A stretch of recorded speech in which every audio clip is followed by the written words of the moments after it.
Welcome back to Concierge TV, brought to you by Lives of a Woman, your place to enrich your life through stories, rituals, and collective wisdom. I'm Heather Porter, and we're about to get stuck into Future Female.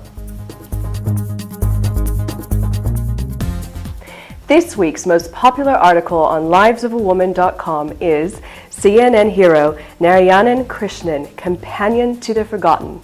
Now, this is an amazing post because it actually has a video in it, a story about a middle-class Indian man who has swapped in his wealth and his beautiful lifestyle to actually take care of some of the poorest people in India.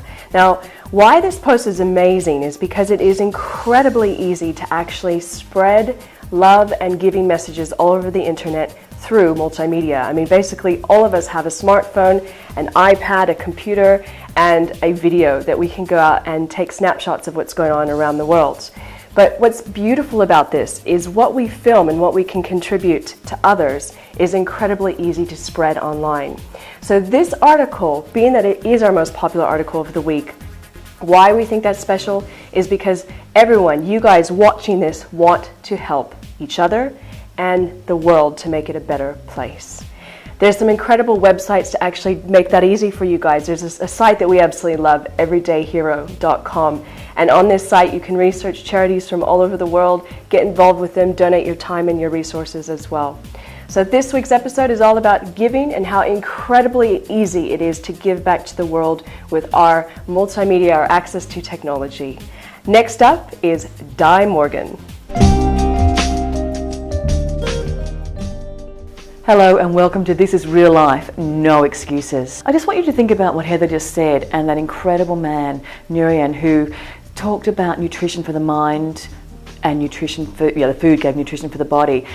That brings me to saying no sometimes, because that's okay, because you're looking after yourself and that you can be your own everyday hero, as Heather also mentioned.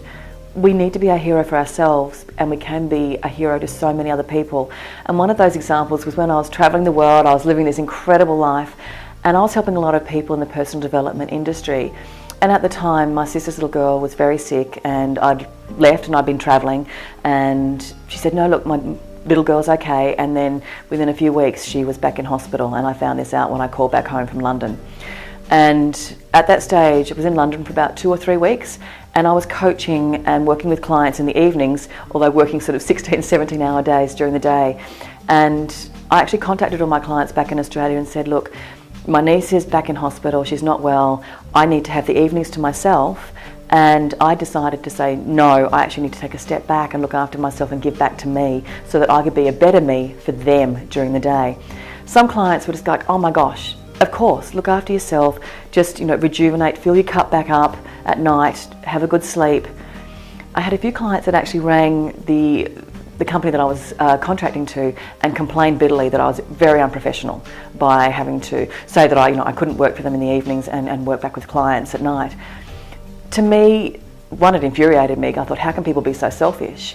And then I took a step back and said, actually, no, and I felt guilty. We have that guilt thing happening.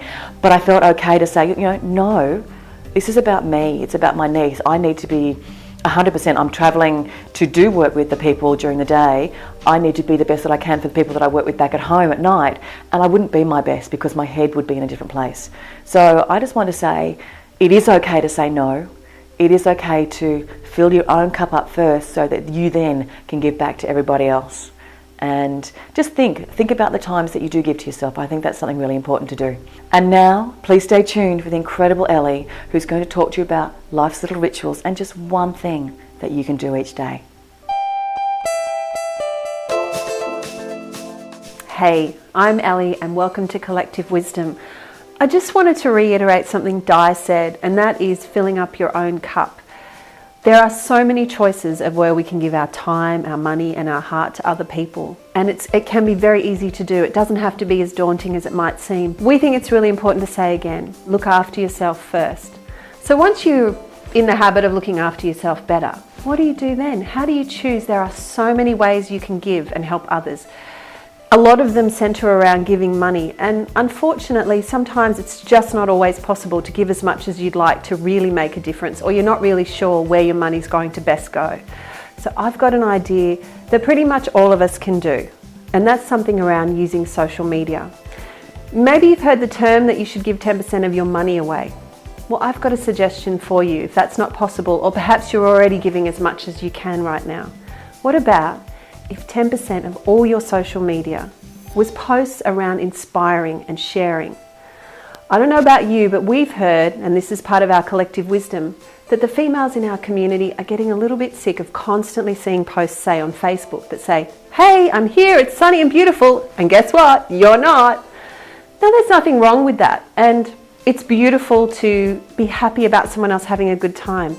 But what if just 10% of those posts were things that you know, you've seen or heard that you can pass on, that's going to brighten somebody's day, maybe when they haven't had a good day and they just need to hear something uplifting? That's what I'd like you to try, just a simple daily ritual of 10% of your social media around helping others, and I think you'll find that you'll feel better as well. And remember, if you need more ideas, please go to our website, livesofawoman.com, and join our free 13 Daily Rituals program. You'll find ritual number 3 particularly helpful, which is all about random acts of kindness. And just while I mention that, not just on social media, but where can you practice random acts of kindness? Maybe buy a friend a coffee, let someone in when you're driving that really is struggling to get across lanes. Say something nice to somebody that really needs a lift, or leave a note somewhere for someone you love. Random acts of kindness are easy and you can do them every day. Thank you so much for tuning in to this week's episode of Concierge TV. We look forward to seeing you next week when we bring you something really unusual. Now remember, this is all about helping others, and this specific episode was ways you can do that. So please leave a comment below or share this with a woman you love who could hear this message too. And remember, you are your greatest asset.